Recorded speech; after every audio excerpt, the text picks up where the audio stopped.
Na.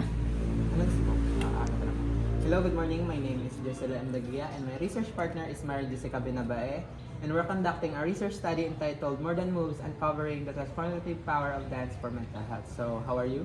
I'm okay. Okay. Are you a current student of Central Philippine State University main campus in Cabantalan City? Yes, In what program are you enrolled? I'm enrolled in Bachelor of Secondary Education, major in General Science. Okay. Do you engage in dance and have been actively competing in dance competition? Yes, How many years have you already engaged in dance competitions? I would like to say 4 to 5 years already. On a scale of 1 to 10, how would you rate the impact of dance on your self-confidence and self-esteem? 9 out of 10 Why 9 out of 10? because it gives me to relieve my stress and also express my emotion during dance or dance competition. How do I see myself as a dancer in the stage?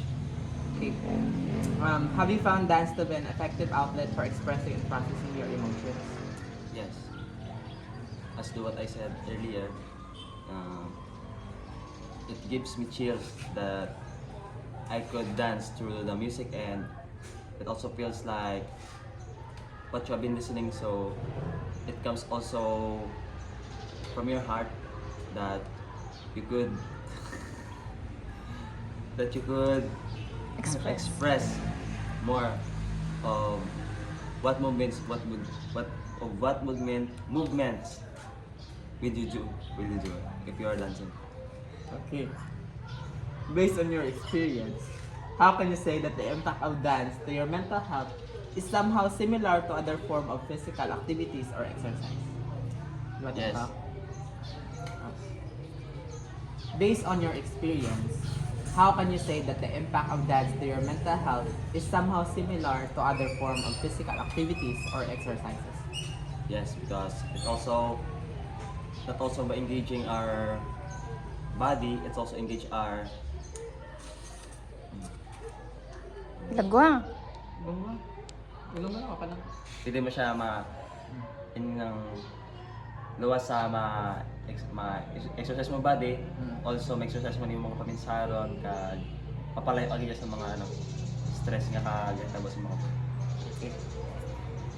Have you experienced a stress reduction after engaging in dance? Yes. Why? Explain.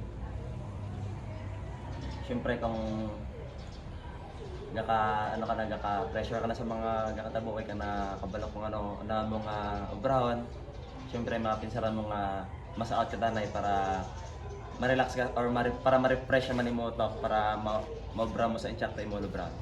Okay. Would you recommend dance as a therapeutic tool for enhancing mental well-being? Why or why not? At pwede ko siya ma-recommend kay as long mas